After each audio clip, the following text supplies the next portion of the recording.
Seja bem-vindo a mais uma aula do Laboratório de Neurobiologia e Ritmicidade Biológica. Um dos fenômenos que nós trabalhamos e que nós estamos discutindo neste curso é a regulação do ciclo sono e vigília. Então, o que nós vamos discutir nesta aula é quais são os mecanismos neurais, os circuitos neurais, os neurotransmissores envolvidos na manutenção da nossa vigília, o que nos mantém acordado e o que nos mantém em vigília. Vejamos em detalhes a aula. O que eles foram atrás? Assim, bem, olha, e o que está por trás em termos de neurotransmissores? Porque aí nós estávamos nos anos, já nos anos 60, para os anos 70, e aí a neuroquímica ela estava se impondo dentro da neurociência, porque você começava a identificar com mais precisão os neurônios, qual eram os neurotransmissores, quais eram os circuitos neuronais, os traçadores e tal. E essa pesquisadora, a Barbara Jones, ela ainda hoje é viva, uma pesquisadora canadense, ela foi responsável por muita coisa. E aí, o que a gente tinha? Basicamente, se eu olho aqui a estrutura do tronco cerebral, eu tenho o mesencéfalo, e aqui é toda a formação reticular, aqui é a formação reticular mesencefálica, a formação reticular bulbar, e aqui a parte da medula oblonga. Aqui é o diencéfalo, onde eu tenho o hipotálamo e o tálamo. Então, ela foi estudar esses neurônios aqui dessa formação reticular, como é que eles estão organizados. Inclusive, o nome formação reticular é porque esses neurônios aqui, quando eles eram identificados lá nos anos 20, eles formavam aqui esse retículo. Eu tenho muitas conexões desses neurônios. É exatamente, e aí isso, a Barbara Jones vai conseguir mostrar que essa formação reticular, ela tem agrupamentos neuronais. Por exemplo, esse agrupamento aqui, então isso aqui é a formação reticular, isso aqui é uma visão posterior, é uma visão da parte dorsal da formação reticular, do tronco cerebral.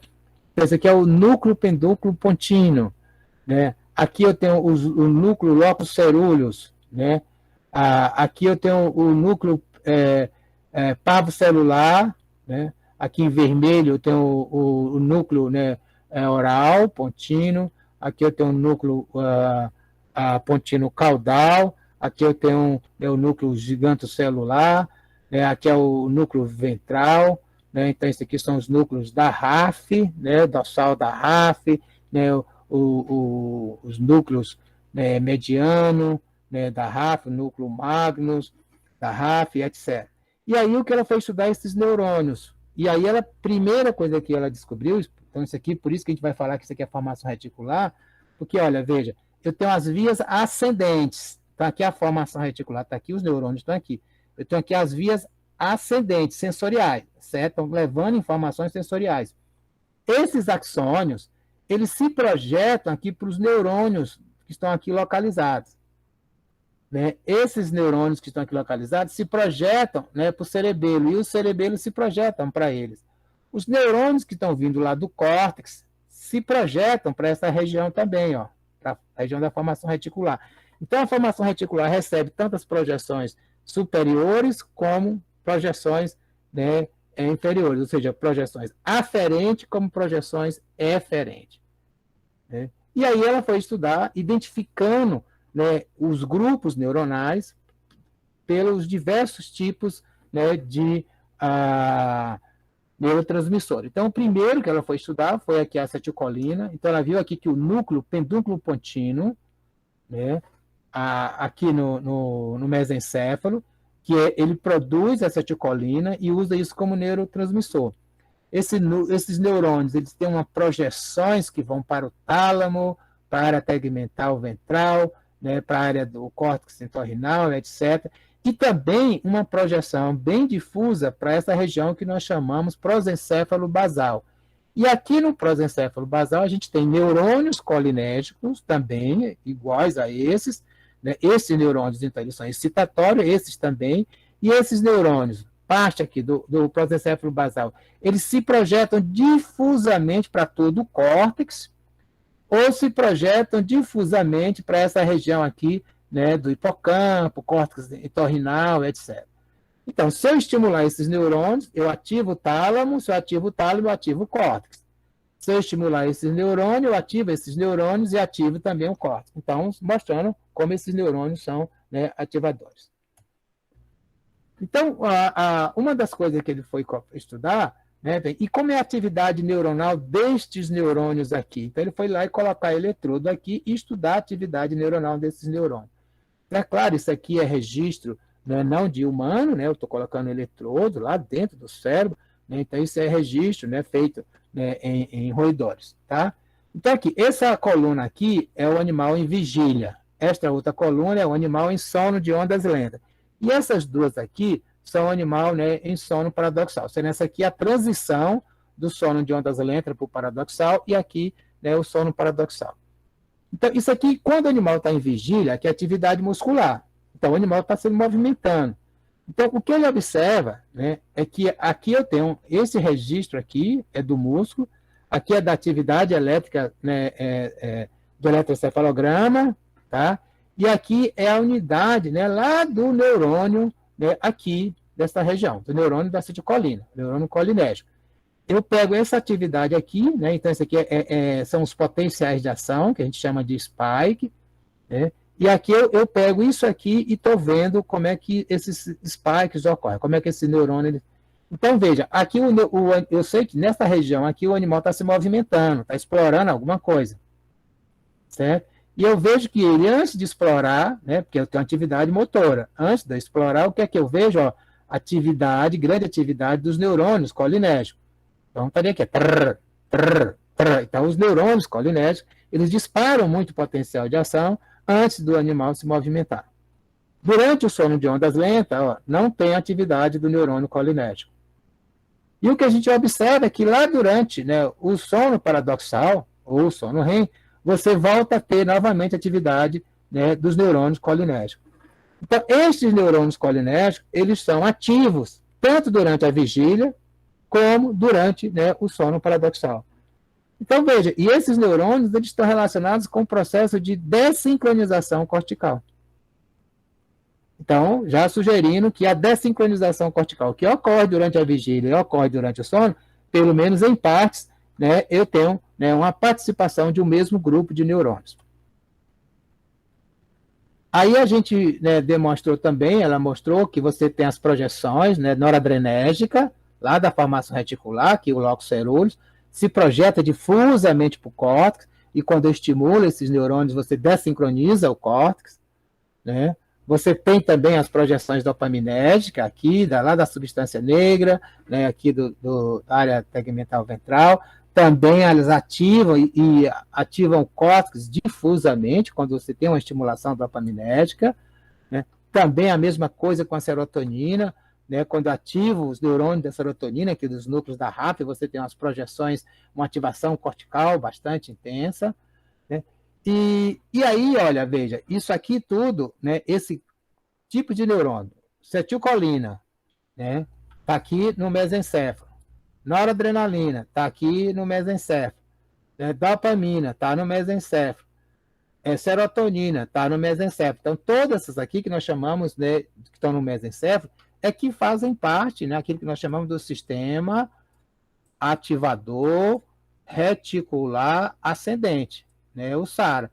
Então, veja, o Magun e o Murize, eles descobriram o SARA, né, e depois foi descoberto quais são os neurônios, a neuroquímica do SARA, que era composta, né, pelo grupo de neurônios colinérgico, né, serotoninérgico, dopaminérgico, né, e noradrenérgico. Posteriormente, já no final do século passado, início desse século, foi descoberto mais outras coisas, né? Uma delas foi uma projeção estaminérgica importante, né, que está aqui, é um grupo de neurônios que está nessa região, o núcleo túbero-mamilar, que é na região posterior do hipotálamo, e esses neurônios eles se projetam para o córtex, tá? De uma forma difusa, e se projetam também para cá, para o mesencéfalo. E aqui no mesencéfalo, eles vão fazer sinapse com quem? Com os neurônios do SARA. Então, esse circuito histaminérgico, ou seja, esses neurônios, né, que vão usar como neurotransmissor a histamina, aqui nessa região do hipotálamo posterior, além de ativarem o córtex diretamente, eles diretamente ativam os neurônios do SARA, que ativam o córtex. E é por isso que quando nós tomamos um antialérgico que é baseado, né, que o seu o produto, né, farmacológico, né, o seu medicamento que está por trás é um bloqueador da histamina, porque quando a gente tem um processo inflamatório no braço, na perna, em algum lugar, que fica vermelhidão, aquilo é em decorrência da liberação de histamina periférica. E aí eu uso uma substância para bloquear, né, a histamina. Só que, às vezes, essa substância entra no sistema nervoso central e bloqueia esses neurônios. Com isso, você tem uma diminuição da atividade cortical e uma diminuição da ativação do SARA. E aí você fica sonolento. Por isso que alguns antialérgicos nos dão sonolência. Já no início desse século, né, foi, né, no final do século passado, início desse século, né, também foi descoberto um outro grupo de neurônios localizado no hipotálamo lateral, que foi chamado de orexina. Né, esses neurônios têm um envolvido, né, com comportamento alimentar, mas também ele está envolvido com sono, porque ele faz, né, uma alteração aqui nesses neurônios, né, e quando eu tenho uma ausência disso, eu acabo tendo uma hipersonia, que é o que nós chamamos de narcolepsia. Então, hoje nós temos, da formação reticular, nós temos aquilo que nós chamamos, né, do SARA, o sistema ativador reticular ascendente. Primeiro foi descoberto os 4 principais neurotransmissores, e depois mais 2, que é, né, a orexina, né, e a histamina. Então, agora eu tenho aquilo que eu chamo do SARA expandido. A orexina está aqui, né, quando também, semelhante àqueles experimentos que eu falei para vocês, que, olha, quando o indivíduo, o animal aqui, o animal, ele está ativo, eu tenho ativação desses neurônios, mas durante o sono paradoxal não tem. Então, a orexina tem uma ação diferente, né? Durante a vigília, ela é semelhante à acetilcolina, mas durante o sono paradoxal, os neurônios da orexina estão silenciados, não estão ativos.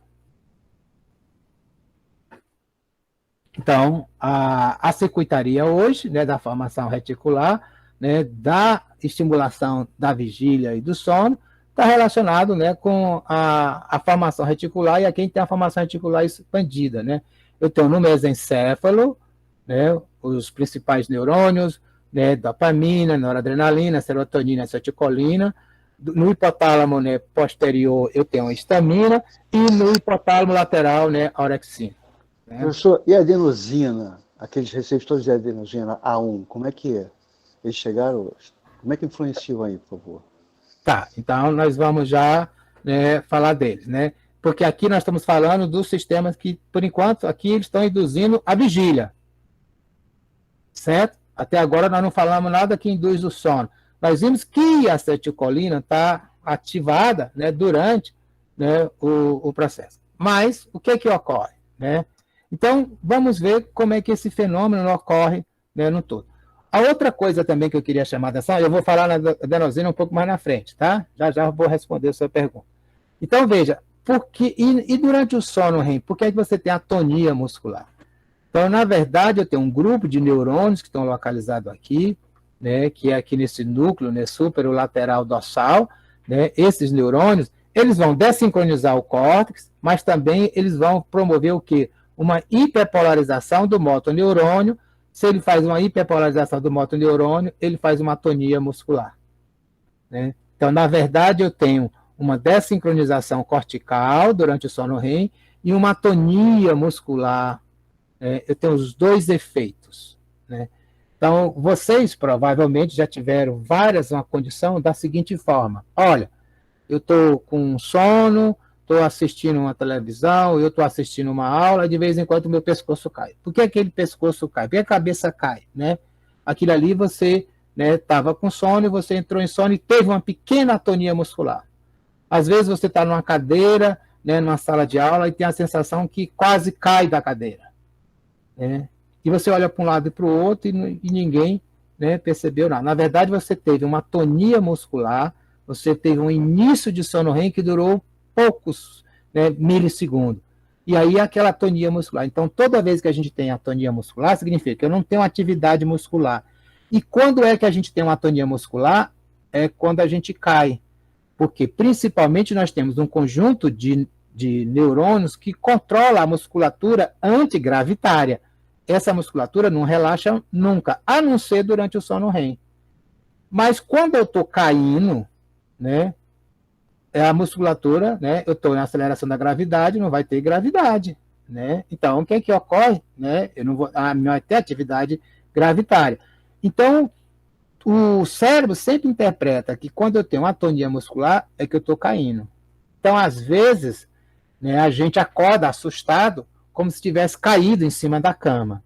Na verdade, é que você acordou com uma pequena diferença com a memória anterior, sabendo anterior que você não tinha atividade muscular na musculatura antigravitária, e a sensação é que você estava caindo na cama, na verdade você nem saiu da cama. Né?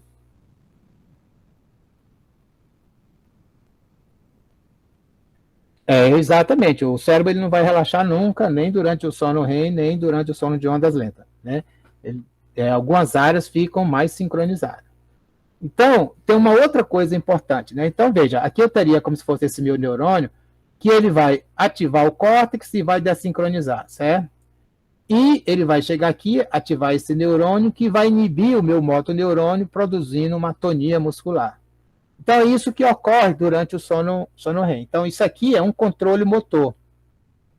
O que a gente sabe é que existe uma determinada condição, né, que durante o sono REM, a gente não tem atonia muscular, acaba tendo movimento. Né? Então, aqui você entra em sono REM, desincroniza aqui o córtex, mas esses neurônios, que são neurônios motores aqui, que são neurônios inibitórios, né, eles não estão funcionando de uma forma eficiente, por isso que não tem a hiperpolarização aqui deles, não tem atonia muscular, permitindo, então, que aqui nessa condição haja movimento. Então, isto é o que nós chamamos, né, de distúrbio comportamental do sono REM. Né? Por que é distúrbio comportamental? Porque, na verdade, durante o sono REM não deve ter, né, comportamento nenhum, porque tem que ter atonia muscular. Né? Mas, nesta condição aqui, né, o indivíduo tem esses movimentos. Geralmente são pacientes que vão no nosso consultório e eles relatam que durante o sono eles são muito agitados, fazem muitos movimentos e, às vezes, o parceiro, né, relata que ele, inclusive, agride, né, o parceiro durante o sono. O indivíduo tem certeza que estava dormindo. Né? Esse, né, distúrbio comportamental do sono REM ele começou a ser descrito no final do século passado. E o acompanhamento desses pacientes, se percebeu que geralmente são pacientes adultos, jovens, né, entre, né, 25, né, e 40 anos, eles apresentam, né, este tipo, né, de distúrbio comportamental. E, né, o que se tem observado é que a maioria dos pacientes que têm distúrbio comportamental do sono REM acabam desenvolvendo, né, mais precoce ainda, uma outra distúrbio do movimento, que é o Parkinson. E atualmente, né, a gente já tem isso como, né, um critério. Paciente com distúrbio comportamental do sono REM, ou seja, paciente que tem um sono com muitos movimentos muito agitados, ele deve ser acompanhado que provavelmente, né, esse distúrbio comportamental do sono REM já é uma manifestação precoce, né, de lesões neuronais dos neurônios dopaminérgicos que aqui estão localizados.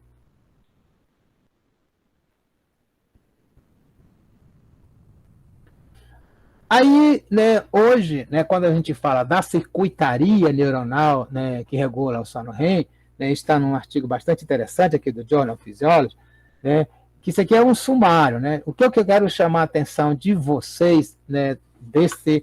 Né, então, isso aqui são as entradas sensoriais, várias que tem, isso aqui para vigília, né, isso aqui são os neurônios que a gente chama de sono REM-ON, ou seja, estão ativos durante o sono REM, e esse aqui são aonde eles vão atuar. Né?